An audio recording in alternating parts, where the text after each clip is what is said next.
2장 8절로 10절 말씀입니다. 에베소서 2장 8절로 10절 말씀을 봉독합니다. 너희는 그 은혜에 의하여 믿음으로 말미암아 구원을 받았으니 이것은 너희에게서 난 것이 아니요 하나님의 선물이라. 행위에서 난 것이 아니니 이는 누구든지 자랑하지 못하게 함이라. 우리는 그가 만드신 바라 그리스도 예수 안에서 선한 일을 위하여 지으심을 받은 자니 이 일은 하나님이 전에 예비하사 우리로 그 가운데서 행하게 하려 하심이니라. 아멘. 아멘. 오늘 함께 봉독한 에베소서 2장 8절에서 10절 말씀을 가지고 하나님의 선물이라 라는 제목으로 말씀의 은혜를 나누고자 합니다. 말씀의 제목을 따라 하시겠습니다. 하나님의 선물이라. 하나님의 선물이라. 오늘은 사순절 마지막 주간이 시작되는 종료주일입니다. 종료주일에 대표적으로 사용하는 단어가 바로 호산나입니다. 호산나 뜻은 이제 우리를 구원하소서라는 뜻, 기도의 언어입니다. 유대 팔레스타인 지역은 그 당시에 정치적으로 굉장히 노마의 압제를 받았습니다. 경제적으로는 먹고 살기가 매우 어려운 상황이었습니다. 그런 때 예수라고 하는 젊은이가 나타나서 보리떡 5개, 물고기 2마리로 5,000명을 먹이고 풍랑을 잠잠하게 하고 병든 자를 고치는 것을 본 사람들은 이분이야말로 이분이 예루살렘에 들어가기만 하면 정치적으로 우리가 노마에서 해방되고 경제적으로 풍요롭게 될 것이 틀림없다고 생각했습니다. 그래서 우리를 구원해 주세요. 우리를 살려주세요. 라는 말인 호산나를 외치게 되었습니다. 예수님께서 아무도 타보지 않은 어린 나귀를 타시고 예루살렘에 들어가셨을 때 사람들은 예수님이 정말 무엇인가 큰 일을 하실 것이라고 기대했습니다. 그래서 마태복음 21장 8절에 무리의 대다수는 그들의 겉옷을 길에 펴고 다른 이들은 나뭇가지를 메어 길에 펴고라고 했는데 사람들은 자기들의 겉옷을 길에 폈습니다. 그리고 개선 장군에게 흔들었던 종려나무 가지를 베어 바닥에 깔았습니다. 그리고 손에 들고 호산나 호산나 찬송하리로다 하고 소리를 질렀습니다. 오늘은 그날을 기념하여 지키는 종료주일입니다. 그러나 예수님의 예루살렘에 입성하신 것은 죽음을 향해 가는 고난의 발걸음이었습니다. 그래서 이 주간을 고난주간이라고도 말을 합니다. 하나님으로서 인간의 몸을 입고 이 땅에 오신 예수님께서는 십자가를 지시기 전 온갖 고난과 고난을 다 받으셨습니다. 사랑하는 여러분, 선물을 싫어하는 사람 없을 겁니다. 부부 결혼기념일 할 때도 선물을 챙깁니다. 요새는 젊은이들이 화이트 세대니 여러 가지 날을 정해놓고 선물을 주고받는 그런 시대입니다. 그래서 누가 선물을 줬다 그러면 싫어할 사람이 아무도 없을 겁니다. 나는 선물 싫어합니다 하시는 분 계신가요? 네. 선물은 참 좋은 겁니다. 우리는요 구원을 선물로 받았습니다. 예수님께서 고난을 다 담당하시고 우리에게 구원을 선물로 주셨습니다. 여기서 말하는 구원이란 무엇일까요? 우리가 영원한 죄의 형벌에서 건진받은 것을 말합니다. 지옥으로 향해 가던 진노의 자녀에서 천국으로 향하는 하나님의 자녀로 우리의 신분이 완전히 바뀌어진 겁니다. 이것은 우리 생애 최고의 선물인 줄 믿습니다. 그렇다면 우리 생애 최고의 선물인 구원을 저 여러분 어떻게 받을 수 있습니까? 첫 번째로요, 하나님의 은혜로 받을 수가 있는 겁니다. 오늘 읽은 에베소서 2장 8절입니다. 너희는 그의 은혜에 의하여 믿음으로 말미암아 구원을 받았으니 라고 말했습니다. 은혜란 받을 자격이 전혀 없는 자들에게 주어지는 호의를 뜻하는 말입니다. 우리는 구원받을 자격이 없는 자들이었는데 하나님의 은혜에 의하여 구원을 선물로 받은 것입니다. 찬송가 310장에 하나님의 은혜로 1절만 찬양하겠습니다.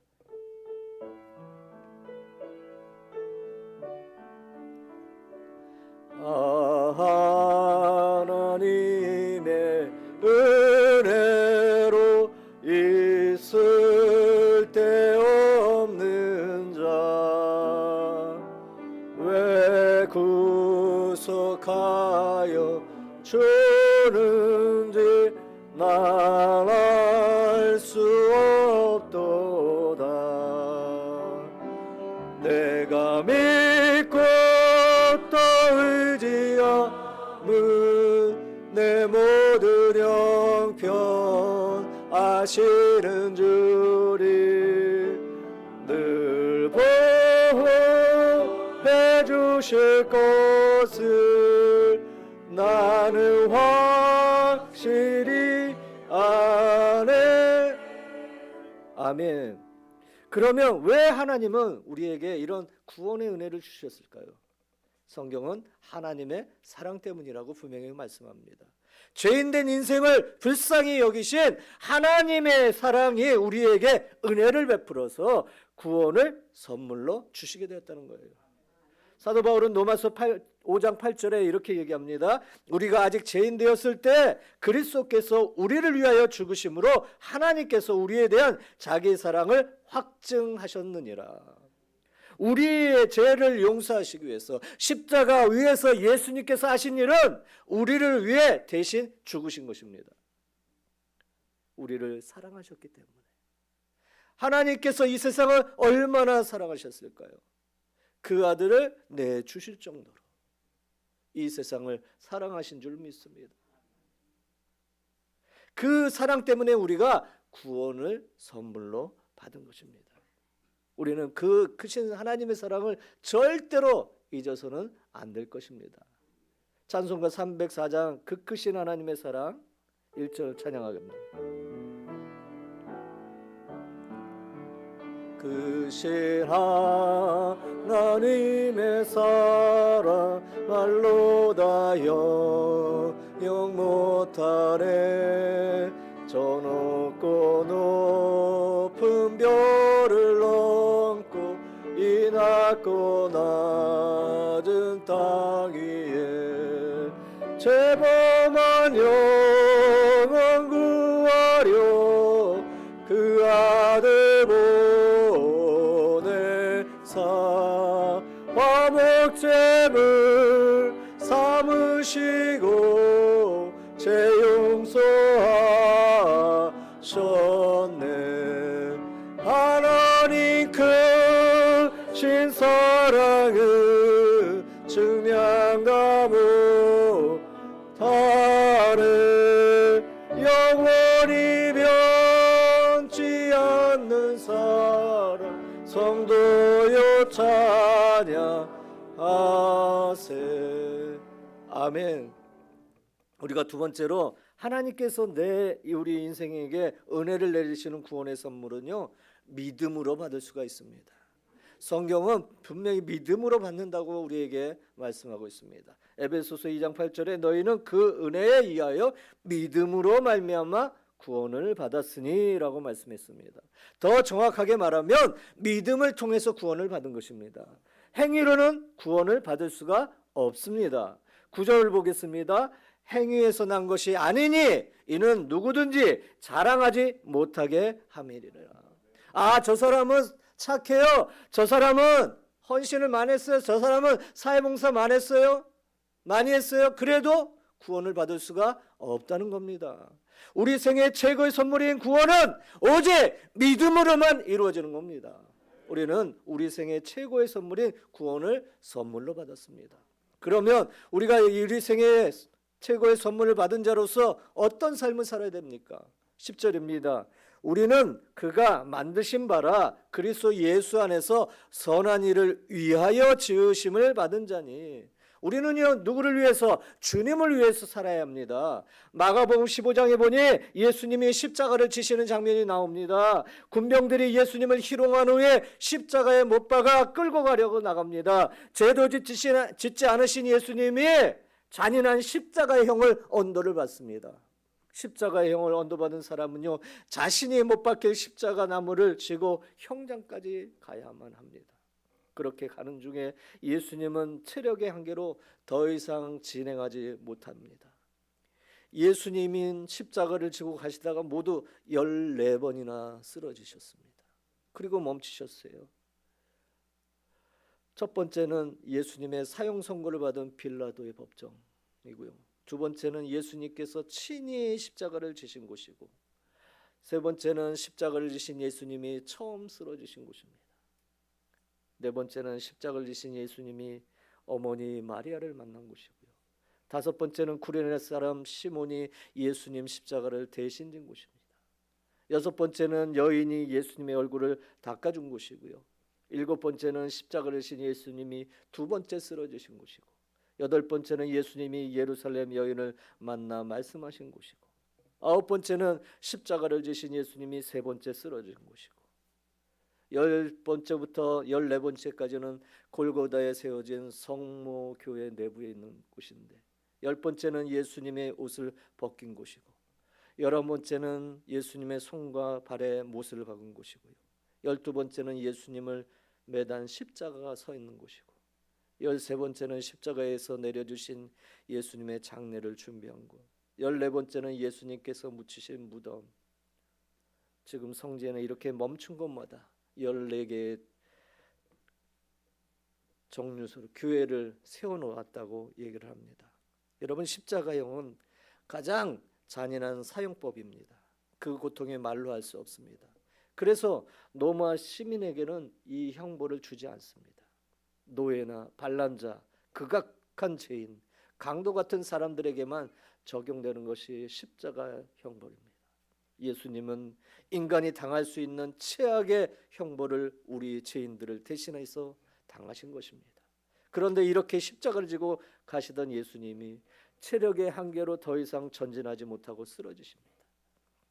이때 옆에 있던 로마 군병이 구레네 사람 시몬을 지명하여 불러냅니다. 그리고 대신 십자가를 지게 하셨습니다. 구레네 사람 시몬은 십자가를요 억지로 진 것입니다.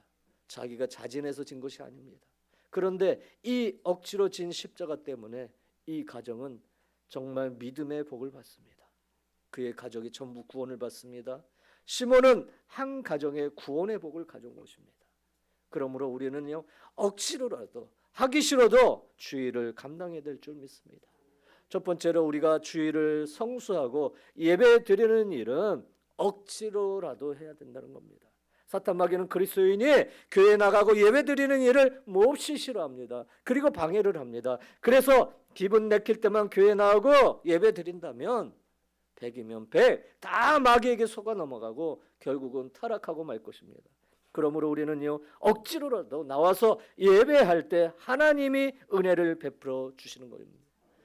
교회에 나가기 싫을 때, 예배 드리기 싫을 때 그때야말로 교회에 나와야 되고 예배 드려야 되는 겁니다. 두 번째로 헌금을 드리는 일 억지로라도 해야 됩니다. 가장 좋은 헌금 방법은 최선을 다해서 헌금하고 기쁨으로 하는 것이며 자원하는 마음으로 하는 겁니다. 이것을 하나님이 기뻐하시는 겁니다. 그렇다고 기쁨으로 드릴 마음도 없고 자원하는 마음도 안 생긴다고 안 해야 되겠습니까? 결코 그렇지 않은 것입니다. 성도들이 헌금 드릴 때 마음도 정성도 하나님께 가기 때문에 마귀는 몹시 싫어하고요 헌금하는 것을 적극 방해하는 겁니다. 성령의 감동을 받아서 감사 헌금은 11조 혹은 건축 헌금 작정했다가도 갑자기 인색한 마음이 들면서 하기 싫어질 때가 있습니다. 그것은 마귀가 그 마음을 가로막고 있기 때문인 것입니다. 그러므로 참 신앙인은 억지로라도 육신의 생각을 버리고 헌금을 해야 하는 겁니다. 세 번째로 전도하는 일 억지로라도 해야 하는 겁니다. 누가복음 14장 23절입니다. 주인이 종에게 이르되 길과 산울타리 가로가 나가서 사람을 강건하여 데려다가 내 집을 채우라고 했습니다. 여러분, 전도한다는 것이 무엇입니까? 한 영혼을 사망의 길에서 생명의 길로, 어둠에서 빛으로, 멸망에서 구원으로, 마귀의 자식에서 하나님의 자녀로, 영원한 저주에서 영원한 축복의 나라로 인도하는 것입니다. 그러므로 전도는요 강권해서라도 해야 되고 억지로라도 해야 되고 때를 써서라도 해야 되고요 때로는 욕을 먹더라도 해야 되는 것입니다.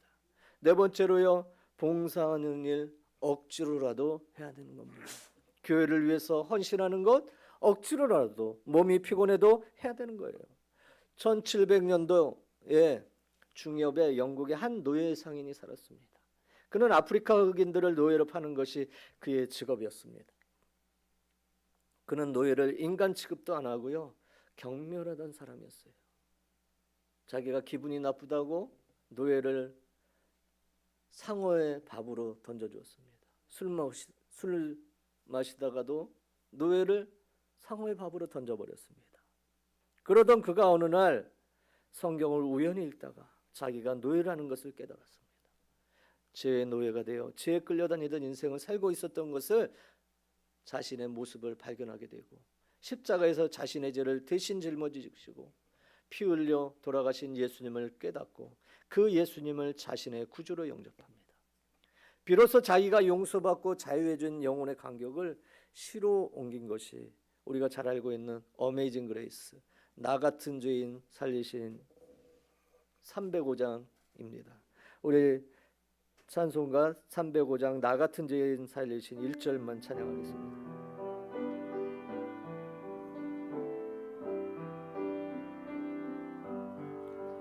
나 같은 죄인 살리신 주의 놀라운 잃었던 생명 찾았고 광명으로 넣네. 이것은 존 뉴턴이라는 사람의 이야기입니다. 이 사람은 그때부터 주님을 위해 살았습니다. 우리도 나 같은 사람, 죄 많은 사람이 십자가의 은혜로 구원을 받았습니다.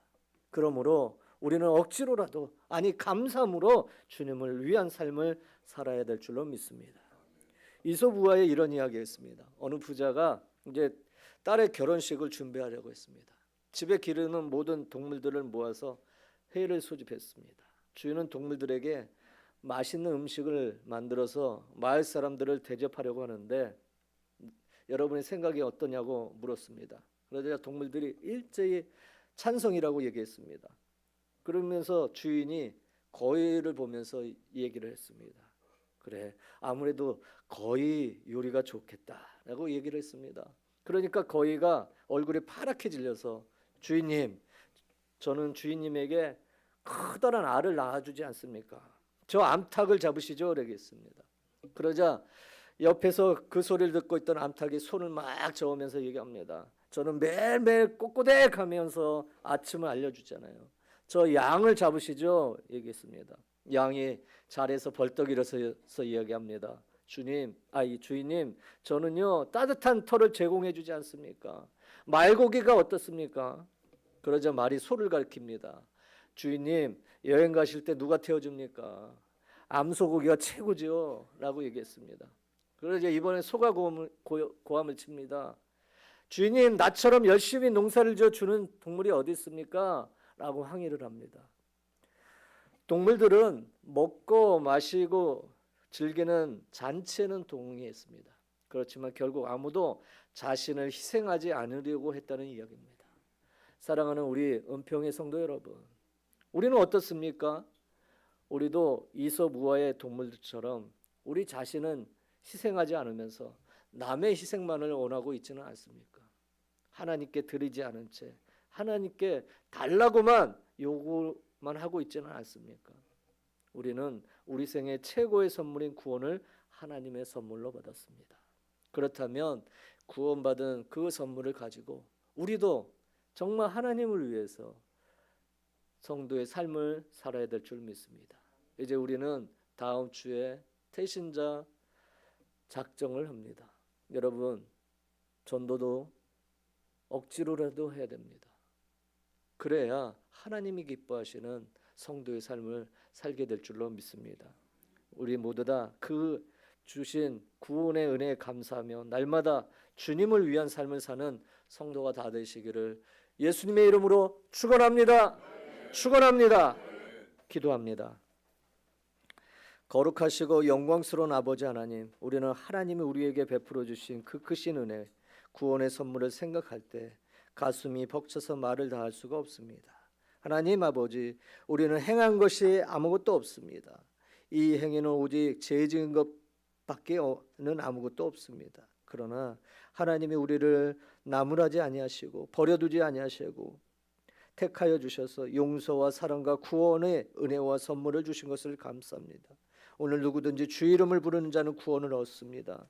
아버지, 이 복음 우리 믿고 주님의 이름을 불러 구원을 받았은즉 이 복음을 온 이웃과 온 천하에 전하여 때가 늦기 전에 모든 듣는 사람을 구원하게 하여 주시옵소서. 구원을 얻지 못하고 평생을 살아봤자 일생의 분초같이 지나가고 남은 것이 허무와 절망과 슬픔과 고뇌밖에 없습니다. 하나님 아버지, 사람이 온 천하를 다 얻고도 자기 목숨 하나 잃으면 무엇이 유익하겠습니까? 사람이 자기 목숨과 무엇과 바꾸겠습니까? 하나님이 두 손을 활짝 내밀고 내가 너를 구원하겠다고 할 때 믿음으로 그 품에 안길 수 있도록 도와주시옵소서. 우리 주 예수 그리스도 이름으로 기도드립니다. 아멘.